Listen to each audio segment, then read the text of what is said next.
Welcome to Swahili School. We are talking about Africans. So who are Africans really? Who are they? And how can we tell someone is an African? Are all Black people Africans? Is Africa just full of Black people? How about North Africans who happen to fall under a different skin tone? Are they still Africans? So let's talk about Africans. Africans can fall under 5 major groups. This big umbrella group is under the linguistic ethnography part of it. The 6th group actually are people who came in later on and settled. So under these 5 groups, we have the Afro-Asiatics to the north, west, and east of Africa. The Niger-Congo group, which is the largest group of Africans, fall under 2 major groups. Group A, the non-Bantoid, and then group B, the Bantus. These are the most people in the continent of Africa, what they call sub-Saharan, past the Sahara Desert. We had the 3rd group, which is the Nilo-Saharan group of people. Hello, President Obama. The Khoisan people, who are the indigenous people of Southern Africa. Did you know that the Khoisan people actually share the DNA with Southern Europeans? And this has been traced back to their migration from East Africa, although they're the indigenous people of Southern Africa. Then we have the Austronesians, or the Malagasy people of Madagascar. The last group are the Indo-Europeans, as the name suggests, Indians, Asians, and the European people who came around 1650s and settled in Southern Africa. So those are the 6 groups of Africans. So this video covers Bantus. The Bantus are the largest group in Africa. And why? Why is the population of the Bantus the biggest in the whole continent of Africa? We shall cover that too. So you have the Lingala in Central Africa, the Congos, the Waswahili. So Swahili is the spoken language in East Africa, the Chewa, the Zulu, the Shona, the Dembele, the Ovimbundu, and other Bantu groups. So let's cover the Bantus and see from each region where you can find them. So where did the Bantus migrated from? They migrated from the region of Nigeria, Cameroon, that region around here, and headed east. Where did they go when they headed east? Towards where the rivers were, where there's a source of water. So you can see they started migrating around 3000 to 2000 BCE and slowly each themselves towards the east. This image here shows you where there's water sources, all the different rivers and lakes in Central Africa. After spending time in Central Africa, they headed farther east to East Africa, and last but not least, then south to Southern Africa. So what did they found in Central Africa? In Central Africa, this is where the equatorial rainforest is. The equator passes through here. So the region is woodland, tropical rainforest. It's green, it is large. So even of today, you travel to places like Congo, Gabon, you will experience equatorial rainforest in that region. Then they settled towards where there was water. So we have the Congo River, or what we used to call the Zaire River. Farther south, they went to the Zambezi, the Limpopo, the Orange. Further to the east, they settled around the Great Lakes region, around Mount Kenya. In that region, there's a Tana River. And they found people in those regions. So it's not they went to places where there was nobody. They integrated with the people that they found and brought in new technologies. Some of the technology that was brought in, iron smelting and smithing technology. What was that used for? Making agricultural tools, a sickle for cutting down grass, an axe for cutting down trees. Then you have to till the land. You have to plant the crops. They have to plant the seeds. So you need agricultural tools that they were making with iron tools. Then they had knives and spears for hunting and gathering and taking care of the meat part, and also for security purposes. They were making spears. They brought in pottery technique. They brought in ways of farming foods and seeds as they went along. So we'll see now they're cultivating yams, corn, beans, and much more. And this is why the Bantu population just exploded in the continent of Africa, because now there's enough food and they do know how to preserve their food. You don't really need a refrigerator in the continent of Africa to preserve your food. You can dry it, you can smoke it, you can salt it, and it will stay fresh for a long time.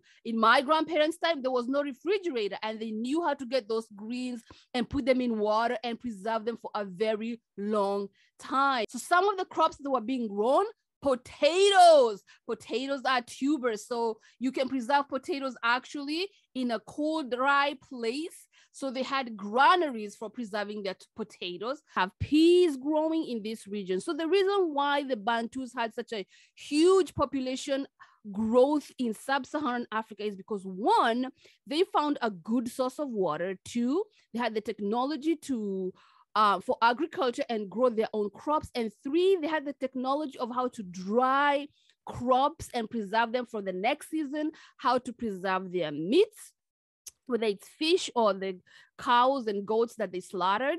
And they were able to have abundant food to be able to have a population growth in sub-Saharan Africa. We have cabbages growing tea. This is tea farm. That's how tea looks like. Tea picking. So if you notice, he's wearing a San Francisco hat. So if you enjoy Lipton tea, Ketepa tea, tea picking in Kenya.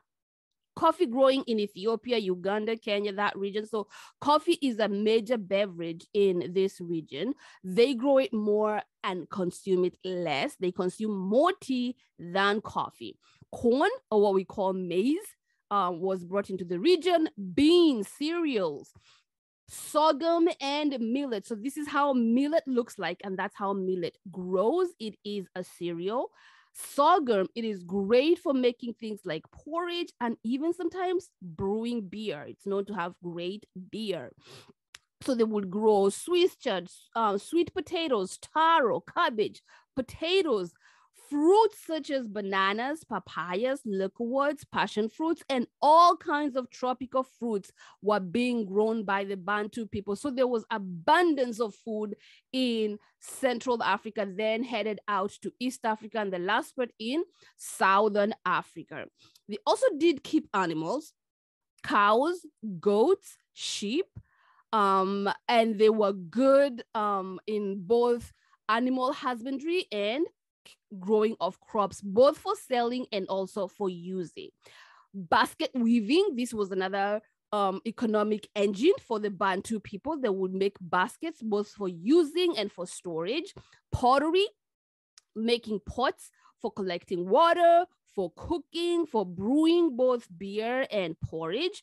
And for this reason, with a huge population growth, they formed empires. We all talk about these great empires that took place in West Africa, like the Songhai, the Mali, the Ghana kingdoms, but Bantus also had their own empires. Have you ever heard of the Chambwezi Empire, the Luba state, the Luda state, the Great Congo Kingdom, the Great Zimbabwe Kingdom, the Mapungubwe Kingdom, the Marina Kingdom in Madagascar, the Kilwa, the Zanzibar Sultanate in East Africa. So with the explosion of their population, they also have huge great kingdoms that was trading with the known world then. So who was the known world then? The Arab world then. So they would trade with the Indian Ocean trade or the Arab trade, go as far as modern day Saudi Arabia, Yemen, India, Indonesia, even as far as China and Cambodia.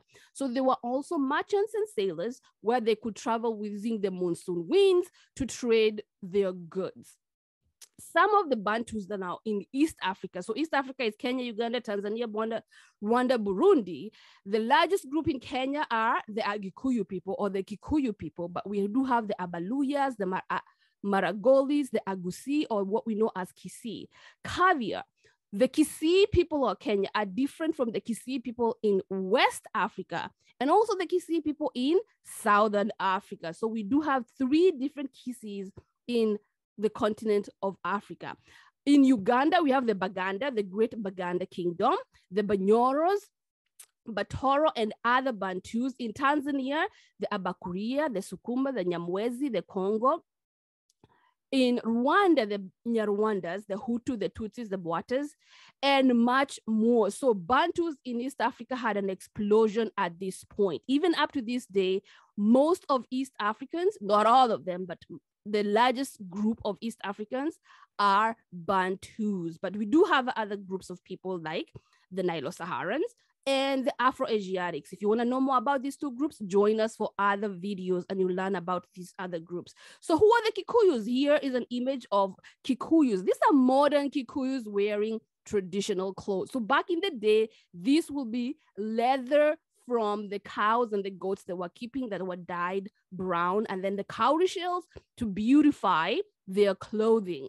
Here we have a Kikuyu wedding, a traditional Kikuyu wedding. And he's kind of feeling shy because the new bride is feeding him porridge using a calabash. But it is fun if you ever get a chance to attend a Kikuyu wedding, the traditional one, not the white wedding. Please do. It's always fun to go for those negotiations and see how the back and forth between the two families, how they pretend they don't know each other, but they're welcoming the bride or the groom. They're happy to have them. Then we have the Mijikenda. So there's a great Mijikenda queen that is rarely talked about, but I want her to be known. Her name was Mekatilili of Menza. So Google that name, Mekatilili of Menza. She was a Giriama. In East African coast, in Kenyan coast, actually, she fought against the British Empire for they wanted to take their sons and during World War I and deploy them during World War I. And this lady here, this queen Mekatilili was like, no, we are not going to fight wars that are not ours. In fact, would you mind please leaving our land and leaving us alone? So Mekatilili of Menza, a Giriama from Mijikenda people. Kamba people, here we have the soon-to-be first Kenyan, hopefully, president of Kenya soon, the lady to your left and the gent. But the reason why we have the Kamba people here, we also do have Kambas in Paraguay. So how did the Kambas end up in Latin America, in Uruguay and Paraguay? Learn more about the Kamba Kua and the Kamba Kokue that were taken from Kenya, from East Africa. At that point, it was an East African protectorate. It was not Kenya, as slaves into Latin America. Once they gained their independence, they fled from Paraguay to Uruguay. Then we have Rwanda. These are Rwandese ladies. I want to say they are Hutus from Rwanda. In Central Africa, who are the Bantus in Central Africa? We have Angola, Cameroon, the Democratic Republic of Congo. There are two Congos in Central Africa, the Republic of Congo, Gabon, and Equatorial Guinea. So we have Ovimbundus in Angola. In Cameroon, we have the Bulu. In the DRC, we have the Bakongo, the Mongo, the Lumba, major groups of people who have great kingdoms in history. We have the Fang and the Bubi people in Equatorial Guinea and much, much more. Here is Ovimbundus, beautiful ladies in Central Africa who are Bantus. Other people that we might know, the Herero people in Angola. They are found in Angola. Then we have the Kembe Mutombo, is the Lumba people, from the Lumba people in the DRC, former known as Zaire. The country was known as Zaire, but now we call it the DRC. Then we have a basketballer by the name of Serge Ibaka from the other Congo, Brazzaville, Congo. Yes. Southern Bantus. Who are the Southern Bantus? These are the Bantus who arrived in Southern Africa, 500 AD that time. And when they arrived, they found the Khoisan people, the indigenous people of Southern Africa, and somewhat displaced them and pushed them off from the regions they were dwelling at that point. So we have Zambia, Zimbabwe, Malawi, Mozambique, Lesotho, all the way to Namibia. So we have the Chewa people, the Shona, the Dembele, the Zulu, the Swazi, and much, much more. So they had huge kingdoms in Southern Africa, the kingdom of Mapungubwe, the great kingdom of Zimbabwe, the kingdom of Mutapa, the kingdom of Butua. So these are the Zulu kingdom. These are some of the kingdoms that were from the Bantu people in Southern Africa. Once they settled, they formed their own kingdoms. And they were great kingdoms functioning, going on, taking place way before any Europeans got into Southern Africa, into the continent, in the tip of South Africa, onto the eastern side of Southern Africa. The Great Zimbabwe Kingdom left us these huge stone walls that they built way, way before the Chinese Great Wall. The Great Zimbabwe Kingdom was made possible by the Shona people of Zimbabwe. These are other Bantus in South Africa, in Zimbabwe. We have the Zulu Kingdom, the Zulu people, Zulu men. They're great warriors. Their king, Shaka Zulu. So Google Shaka Zulu and learn more about him. The Xhosa people. So the great Madiba is a Xhosa. Beautiful ladies. I love the colors that they wear. Beautiful colors.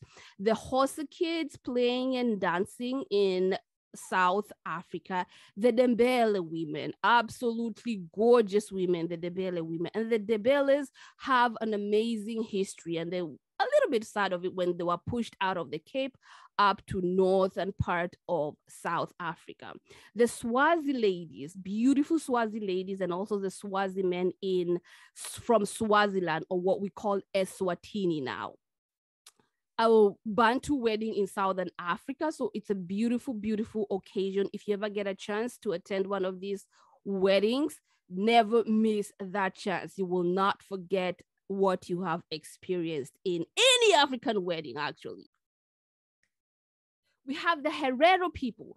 The Herero people of Namibia. The reason why I have this picture here is because of the genocide and the atrocities that were committed in Namibia by Germany. So when Africa was divided up into countries in 1884 in Berlin, Germany, Germany took the part that is modern day Namibia, and they wanted to exterminate the Herero and the Nam people so that they can take the land, and they committed atrocities between 1904 and 1909. And they say 75% of the Herero people and 50% of the Nam people of Namibia died during this time. This was before World War II. This was before Auschwitz and Germany committing atrocities against the Jewish people. Modern day Herero women, still thriving, looking great, magnificent, with their hats on and all primed out. So they're still going on strong and beautiful in the continent of Africa. These are Bantus in Southern Africa. Next class, we're gonna cover Khoisan. So who are Africans really, especially in Southern Africa, the Khoisan people. So how are the Khoisan people related to Europeans in the southern part? So in Portugal, in Spain, in Italy. How do they share a maternal DNA with the Khoisan people? When did this happen? Join us next time and find out in the next video. See you later. Kwaheri. Bye-bye.